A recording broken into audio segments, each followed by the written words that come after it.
আছুতীয়াকৈ ছটিয়াও জোনাক খিৰিকী মুখৰ ৰাতি হেঙুলীয়াকৈ আঁকি দিওঁ তোমাৰ বেলি কপালতে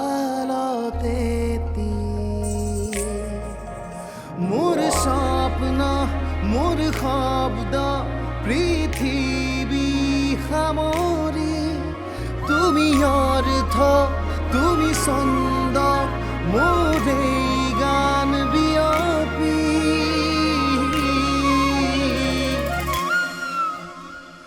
বাহি বাহি বাহি বাহি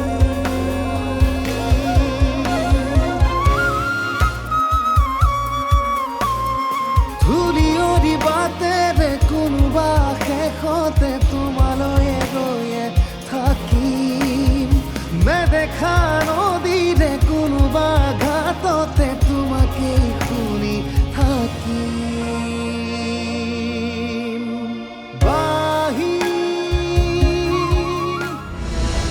আৰে মোৰনো কি তই ঘৰ এৰ নেৰ সেইটো তোৰ কথা কিন্তু মাৰৰ পৰা বৃষ্টিয়ে পদে পদে কষ্ট পাই থাকিব আৰু ইফালে আহিবলগীয়া সন্তানটিৰ ভৱিষ্যতৰ কথাওতো আছে কথাবোৰ মই নভবা নহয় কিন্তু বৃষ্টিৰ প্ৰবল আত্মবিশ্বাসৰ ওচৰত মই একেবাৰে হাৰি যাওঁ ভিন্দুৱে তোক কোৱা কথাবোৰ তেওঁ নিজকে সান্তনা দিয়াৰ কৌশল নিজেই নিজকে বুজাইছে কথাবোৰ বিয়া দিয়া ছোৱালী এজনী বদনামী হৈ যেতিয়া ঘৰলৈ ঘূৰি আহে তেতিয়া পিতৃ মাতৃৰ অন্তৰত কিমান কষ্ট পায় সেয়া তই বা মই অনুভৱ কৰিব নোৱাৰিম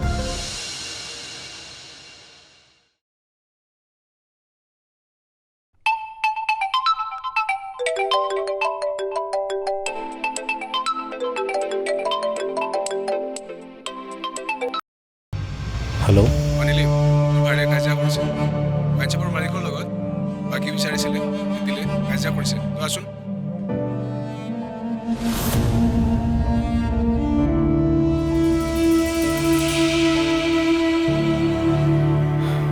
কি হ'ল কাৰ ফোন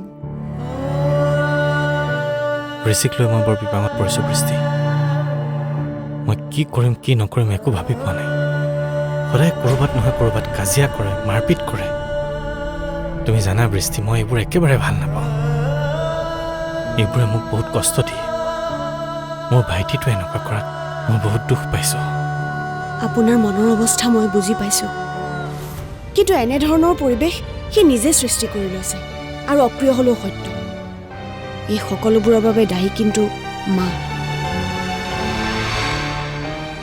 মাৰ জেদে তাকে এইবোৰ কৰিবলৈ বাধ্য কৰাইছে কিন্তু আপুনি ধৈৰ্য ধৰিব লাগিব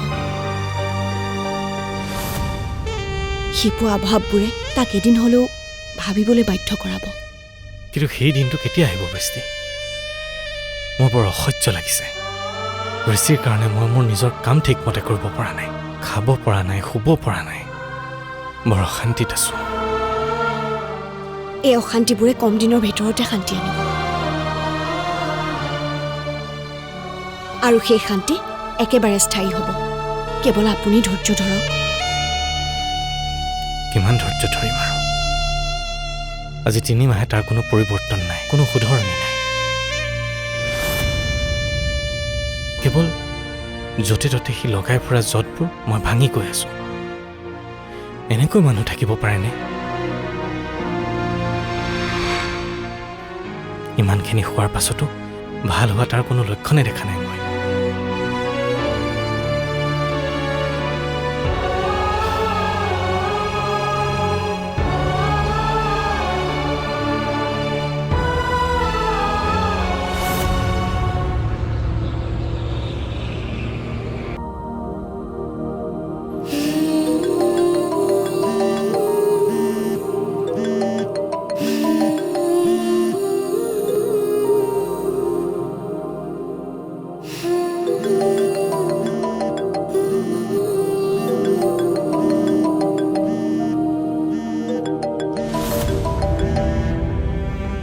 হেল্ল'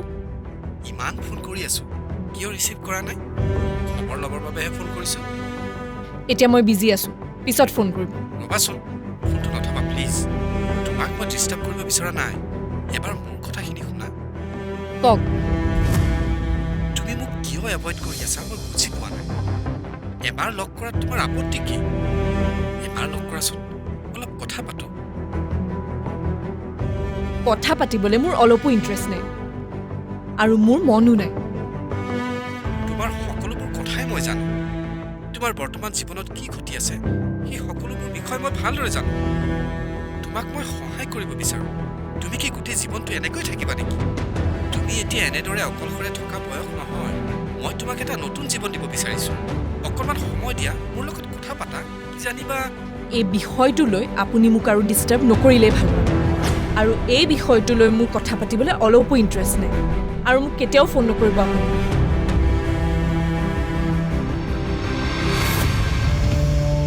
কি হ'ল বা কি হ'ব আৰু সুযোগ বিচাৰি থকা মানুহৰ অভাৱ আছে নেকি আৰু এজন ওলাইছে মোৰ জীৱন ধ্বংস কৰিবলৈ মোক দুৰ্বল বুলি ভাবিছে জীৱন গঢ়ি দিয়া মানুহ বহুত দেখিলোঁ আমুৱাইছে আৰু এইবোৰ আৰু প্ৰয়োজন নাই অকলশৰীয়া বুলি গম পাই সকলোৱে মোৰ জীৱন সলনি কৰিবলৈহে আহে কিমান আহিল কিমান গ'ল হিচাপ নাই এতিয়া আৰু সেইবোৰৰ মোৰ অলপো প্ৰয়োজন নাই মই অকলশৰে থাকিব নোৱাৰো বুলি মানুহবোৰে কিয় ভাবিছে বাৰু কি বুলি ভাবিছে মোক মই কি অকলশৰে থাকিবই নোৱাৰো মই কি নিজকে চম্ভালিবই নোৱাৰিম বেচেৰি মই বেচেৰি হা বেচেৰি বুলি ভাবি মোক সহানুভূতি দেখাবলৈ আহে মই যেন কথাবোৰ বুজিহে নাপাওঁ মই এতিয়া বহুত ষ্ট্ৰং মই হাৰি যোৱা নাই আৰু কেতিয়াও নাযাওঁ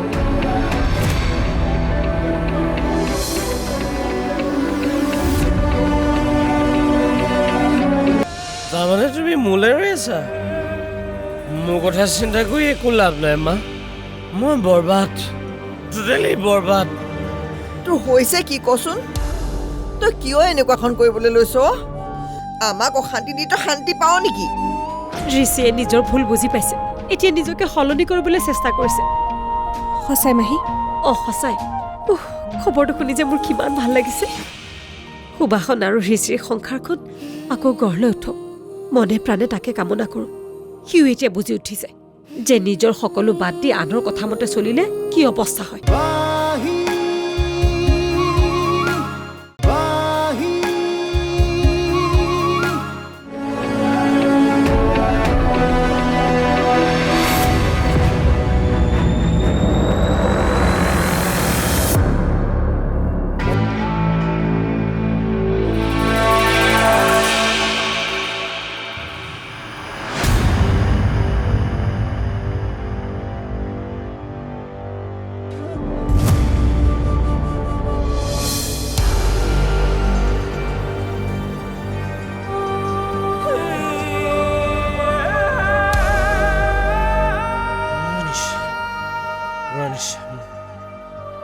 হিচি মা তুমি এতিয়ালৈকে খোৱাই নাই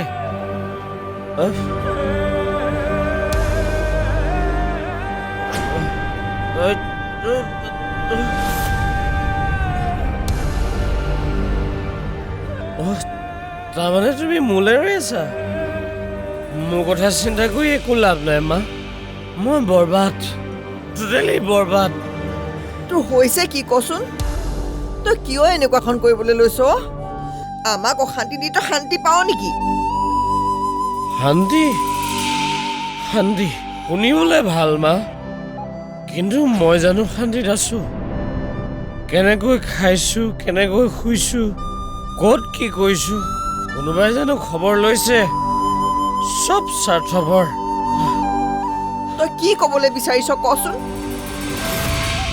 মাও মোক মোৰ পুৰণি জীৱনটো ঘূৰাই লাগে মোক সেই ধুনীয়া জীৱনটো আকৌ লাগে মা মোক সুবাসনাক লাগে মই ৰাতিপুৱা ধুনীয়াকৈ কামলৈ যাম সুবাসনাই মোৰ কেয়াৰ ল'ব মই সুবাসনাৰ কেয়াৰ ল'ম মা মোক সেই জীৱনটো লাগে মই কাম কৰিব বিচাৰোঁ মা মই এতিয়া এইবোৰ কি কৰি আছো? ইমান বিৰক্তিকৰ জীৱন এটা কটাই আছো। ধুনীয়া জীৱন এটাৰে মই সকলোৰে সন্মানৰ পাত্ৰ হ'ব বিচাৰিছো মা। মই সেই জীৱনটো বিচাৰিছো। শুন, তই ইমান হতাশ নহবিচোন। মই আছো নহয় তোৰ লগত। তই ধৈৰ্য নেহেৰুৱাবি। তই নিজকে চম্ভালিব পাৰিব লাগিব। মই নোৱাৰা হৈছো মা। মোক শান্তি, মই এই জীৱনটোৰ পৰা ওলাব বিচাৰিছো। মোক সহায় কৰা মা, মোক সহায় কৰা।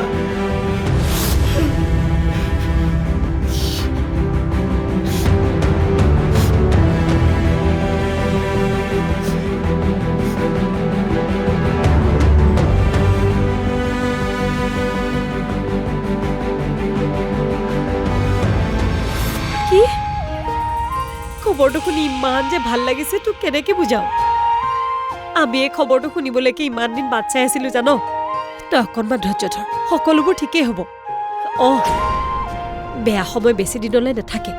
এদিন নহয় এদিন ভাল দিন আহিবই। ঈশ্বৰে সকলো ঠিক কৰিব। ঠিক আছে, হ'ব দে।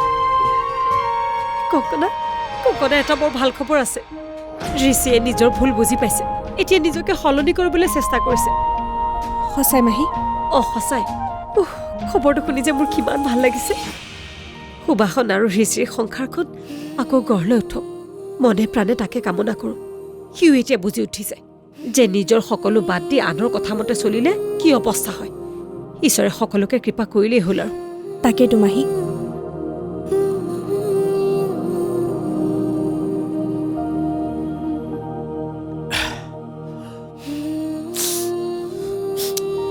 তুমি এনেকুৱাখন নকৰিবাচোন ঋষি। আমি তোমাৰ সৈতে সদায় আছো। তোমাৰ বেয়াটো আমি কোনো দিন নিবিচাৰো। মোৰ ভাইটোৰ প্ৰতি কিমান মৰম মোৰ, সেইটো কেৱল মই জানো। এই 3 মাহে তোৰ অৱস্থা দেখি ময়ো শান্তিত থাকিব পৰা নাই। মই হাৰি গ'লো দাদা। মই একোৱে কৰিব নোৱাৰিলোঁ। মোৰ এতিয়া বৰ ভয় লগা হৈছে। মই দিনে দিনে অকলশৰীয়া হৈ যাব ধৰিছোঁ। তুমি এনেকৈ নাভাবিবা ঋষি। তোমাৰ পৰিয়ালটো তোমাৰ লগত সদায় আছে। মই এনেকৈ থাকিব নোৱাৰোঁ দাদা। মোক কিবা এটা কাম যোগাৰ কৰি দে। মই কাম কৰিব বিচাৰোঁ। মোক অলপ সহায় কৰ দাদা।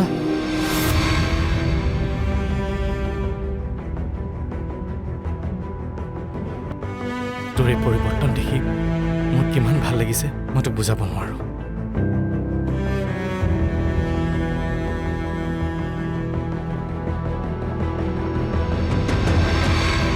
অন্তৰত কিমান কষ্ট সহ্য কৰি তোৰ বাবে মই কঠোৰ হৈছিলোঁ, তই নবুজিলি।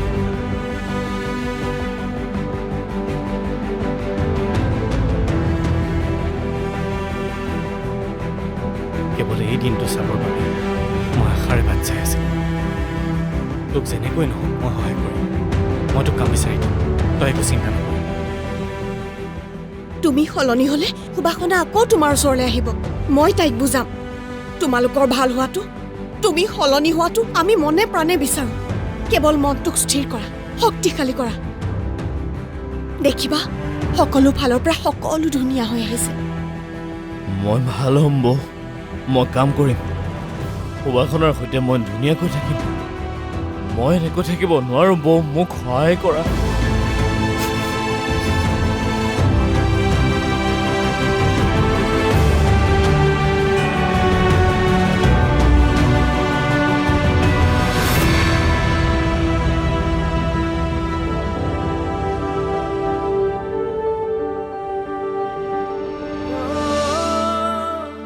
খোলাখুলিকে কওঁ, নীলিমৰ দৰে ককাইৰ এজন তই বহুতো ভাগ্যৰে পাইছ। ইয়াৰ কথা মতে আগবাঢ়। ইয়াৰ কথাবোৰ শুন। তই বহুত আগুৱাই যাব পাৰিবি।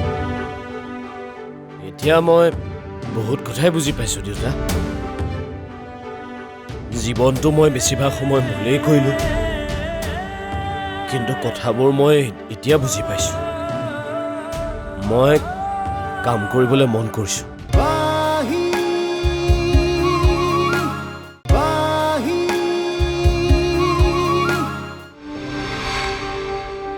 প্ৰত্যেক পিতৃ মাতৃয়ে সন্তানৰ পৰা কিছুমান আশা থাকে, সন্তানক লৈ কিছুমান সপোন থাকে। তহঁত দুটাৰ ক্ষেত্ৰতো ময়ো তাৰ ব্যতিক্ৰম নহয়। মাৰৰ কথা মই নাজানো, কিন্তু মোৰ কথা হ'ল মোৰ পিছত এইখন ঘৰ তহঁত দুটাৰে। খোলাখুলিকে কওঁ, নীলিমৰ দৰে ককাইৰ এজন তই বহুতো ভাগ্যৰে পাইছ। ইয়াৰ কথা মতে আগবাঢ়, ইয়াৰ কথাবোৰ শুন, তই বহুত আগুৱাই যাব পাৰিবি। এতিয়া মই বহুত কথাই বুজি পাইছোঁ দেউতা। জীৱনটো মই বেছিভাগ সময় ভুলেই কৰিলোঁ, কিন্তু কথাবোৰ মই এতিয়া বুজি পাইছোঁ। মই কাম কৰিবলৈ মন কৰিছোঁ। মোক কাম লাগে দেউতা, মোক কাম লাগে দেউতা। কামৰ বাবে তই চিন্তা কৰিব নালাগে। তোৰ বাবে কামৰ যোগাৰ মই কৰিম।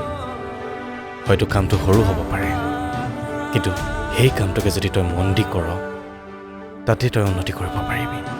আৰু কামৰ একো সৰু ডাঙৰ নাই, কেৱল ভাল কাম হ'লেই হ'ল। তাকেইতো মই তাক সদায় এইটো কথাকে কওঁ।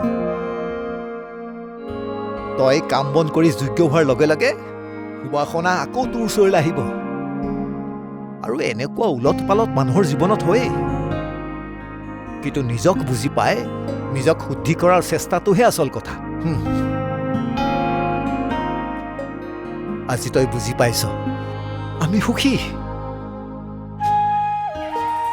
তোৰ এই সলনি হোৱা সময়খিনি মই তোক সদায় সহায় কৰিম। মই তোৰ লগত সদায় আছোঁ। তই ভাল হোৱাৰ স্বাৰ্থত, তই ভাল হোৱাৰ বাবে মই অনিচ্ছা স্বত্বেও তোক বেয়া ব্যৱহাৰ কৰিব লগা হৈছিল। তই বিচৰা 100 টকা এটা মই তোক দিয়া নাছিলোঁ। কথাবোৰ ভাবিলে এতিয়া বেয়া লাগে। কিন্তু তোৰ এই বেয়া লগাখিনিৰ কাৰণেই ঋষি আজি ভালৰ ফালে আহিছে। সি ভাল হ'বলৈ যত্ন কৰিছে। সেই সময়তে এই ঋষিৰ সুৰতে সুৰ মিলালে আজি তাৰ এই আত্মশুদ্ধি নহ'লহেঁতেন। মই নিজক স্থিৰ কৰিছোঁ দাদা। সেই সময়ত মই বহুত কথাই বুজা নাছিলোঁ। এতিয়া মই উপলব্ধি কৰিছোঁ সময় কিমান মূল্যৱান। সময়বোৰ নষ্ট কৰি মই বৰ ভুল কৰিছোঁ। এতিয়া মই নিজক সজাম। মই নিজৰ জীৱনটো সঠিক দিশত আগবঢ়াই নিম। পুৰণি মোৰ সেই ভাল লগা জীৱনটোৰ দৰে আকৌ জীয়াবলৈ চেষ্টা কৰিম। কেৱল দাদা মোক এটা কাম যোগাৰ কৰি দে প্লিজ। কৈছোঁ নহয়, তোৰ কামৰ দায়িত্ব মোৰ। আৰু বোৱাৰীক ঘৰলৈ উভতাই অনাৰ দায়িত্ব মোৰ। তই একো চিন্তা কৰিব নালাগে। গোটেই ঘৰখনৰ মানুহখিনি তোৰ সতে আছে। দেউতা অঁ